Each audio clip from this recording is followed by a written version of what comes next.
Hello बच्चों, आज का टॉपिक हमारा है मोलरता पर। विलयन की मोलरता क्या है और एक क्वेश्चन हम क्या करेंगे दिया है, डिस्कशन करेंगे, जो कि हमारे यूपी बोर्ड में 18 में और 19 में बहुत पूछा गया है और 3 नंबर में आता है। और इस पे 3 नंबर में आता है, बहुत आसान रहता है। और कुछ बच्चे क्या होते, पढ़ते हैं नहीं, थ्योरी पढ़ लिया और उस पर न्यूमेरिकल नहीं लगाया तो क्या होता है, छूट जाता है। और इस बार भी बोर्ड एग्जाम में आने की क्या है, आशा है। तो उस पर हम क्या करेंगे, सबसे पहले उनकी डिफिनीशन पढ़ेंगे, फिर डिफिनीशन पढ़ने के बाद क्या करेंगे, क्वेश्चन को हम हल करेंगे। तो पहले हम देखेंगे क्या होता है विलयन की मोलरता, क्या होता है विलयन की विलयन की विलयन की विलयन की मोलरता बराबर विलयन की मोलरता बराबर हो जाता है विलय के मोलों की संख्या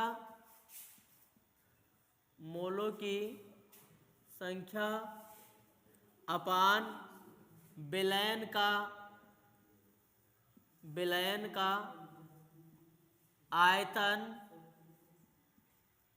आयतन, वो भी किसमें, लीटर में। ये होता है हमारा फार्मूला, विलयन की मोलरता बराबर विलय के मोलों की संख्या अपान विलयन का आयतन लीटर में। अब इसकी डिफिनीशन मान लीजिए क्या होता है, तो उसके डिफिनीशन के बारे में जैसे पूछा गया है कि मोलरता क्या होता है, तो उसके बारे में हम क्या करेंगे, डिस्कस कर लेंगे।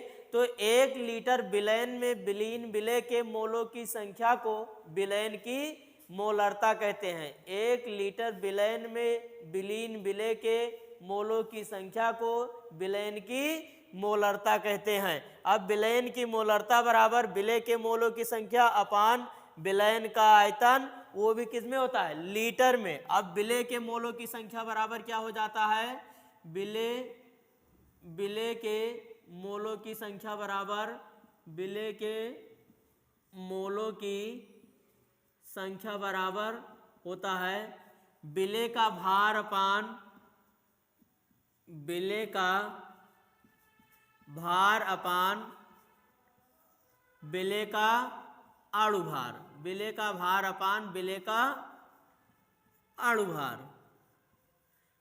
अणुभार हो जाता है। तो ये इसका दोनों क्या होता है, फार्मूला होता है।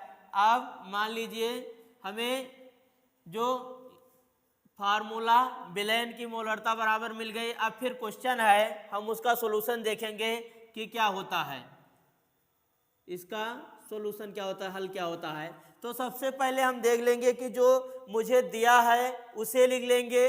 तो सबसे पहले क्या दिया है, किसी पदार्थ का 1 मोल 500 ml जल में घोला गया विलयन की मोलरता ज्ञात करो। यानी जो विलय के मोलों की संख्या दिया है 1 मोल, तो हम लिख देंगे, पहले जो दिया है उसे लिख लेंगे ताकि क्वेश्चन हमें लगाने में आसानी रहे। विलय के मोलों की संख्या बराबर क्या हो जाता है, विलय के मोलों की संख्या बराबर 1 हो जाता है, मोल जो कि दिया है। अब फिर क्या है, 500 ml जल में घोला गया, यानी विलयन का आयतन बराबर विलयन का आयतन बराबर क्या है, 500 ml।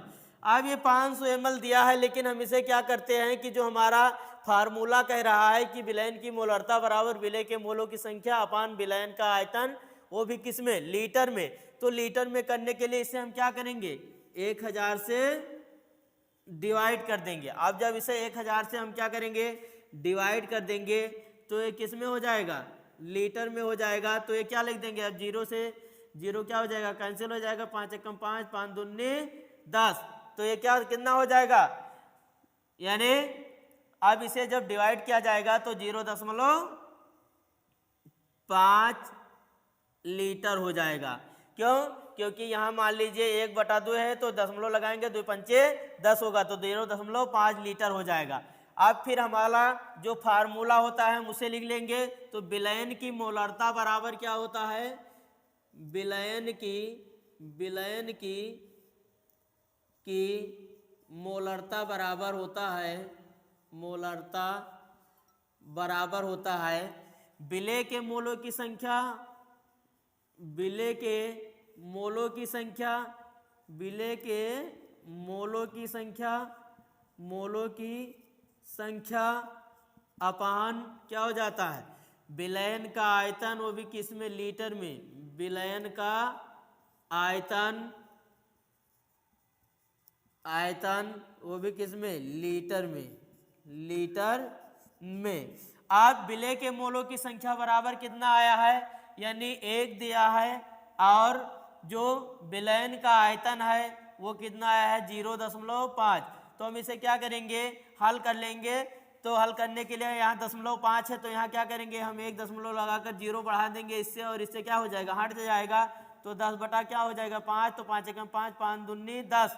अब जो यहाँ आंसर कितना आया 2, यानी मोल पर लीटर हो जाएगा हमारा, जो कि विलयन की मोलरता आ जाएगा। इस तरीके से हम क्या करेंगे, इसे हल करेंगे तो हमारा क्या हो जाएगा 2 मोल पर लीटर में विलयन की मोलरता आ जाएगी। एक अगला क्वेश्चन हम देखेंगे फिर दोबारा, जो कि कई 2018 में आया, इसके पहले भी आया है, 16 में भी आया है, और ये ज्यादातर पूछा जाता है विकल्प में। शुद्ध जल की मोलरता क्या होती है जबकि घनत्व डे दिया है 1 होता है। तो हम क्या करेंगे, क्वेश्चन में देख लेंगे क्या क्या दिया है। तो जो पहले गिवन दैट है उसे लिख लेंगे, जो दिया है गिवन दैट तो लिख लेंगे। तो घनत्व डे बराबर क्या होता है 1 दिया है शुद्ध जल का घनत्व। अब शुद्ध जल की मोलरता यानी जल का अणु भार बराबर क्या हो जाता है, यानी H2O फार्मूला होता है और H2O बराबर क्या हो जाता है 2 और गुणे +1 प्लस क्या हो जाता है, यानी 1 हो जाएगा एकाणुभार प्लस, यानी ऑक्सीजन 8 होता है, 8 दूनी 16 हो जाता है, यानी 16 और 2 कितना हो जाता है 18, इसका अणुभार हो जाता है। अब हम यानी मोलरता बराबर क्या करेंगे, फार्मूला लगाएंगे।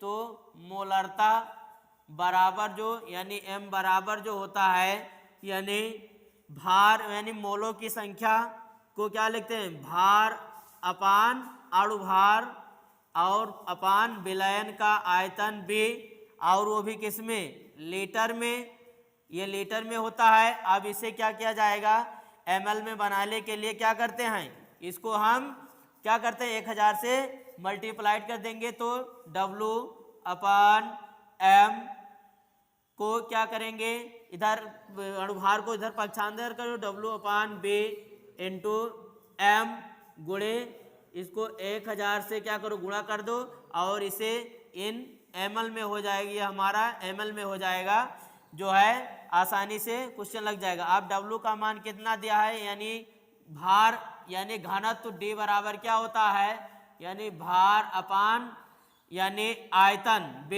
जो होता है। अब इसके लिए घनत्व D बराबर 1 दिया है तो हम वही रख देंगे। तो यहाँ क्या किया 1 रख दिया, और हमारा ये जो है दिया है अणुभार को जो 18 दिया है लिख देंगे 18, और फिर इसका 1000 से क्या करेंगे गुणा करा देंगे। अब फिर 1000 से गुणा कराया तो यहाँ फिर देख लेते हैं, क्योंकि ये क्या हो जाएगा 1000 बटा 18, 18 पंचे क्या हो जाता है 90, 18 पंचे 90, दशमलव लगाएंगे फिर बच जाएगा, फिर 0 बढ़ाएंगे, 18 पंचे 90, फिर क्या हो जाता है 18 पंचे 90। अब 55.55 आता है, ऐसे क्या होगा 5 बढ़ता रहेगा, तो हम क्या 55.56 को लिख देते हैं। तो हमारा ये शुद्ध जल की मोलरता कितना होती है 55.55 हो जाती है मोल पर लीटर। आसानी से ये भी आंसर आ जाता है। इस तरीके से अगर जो हम क्या करेंगे, प्रयास करेंगे, तो हमारे बोर्ड में क्या होगा, बहुत अच्छा यानी मार्क आएगा। जो कि एग्जाम में आने वाले क्वेश्चन है उसी पर मैं क्या करता हूँ, डिस्कशन कराता हूँ और topic wise by topic wise discussion कराऊंगा। अगर जो हमारा वीडियो आप लोगों को अच्छा लगे तो लाइक करें, सब्सक्राइब करें और शेयर करना ना भूलें।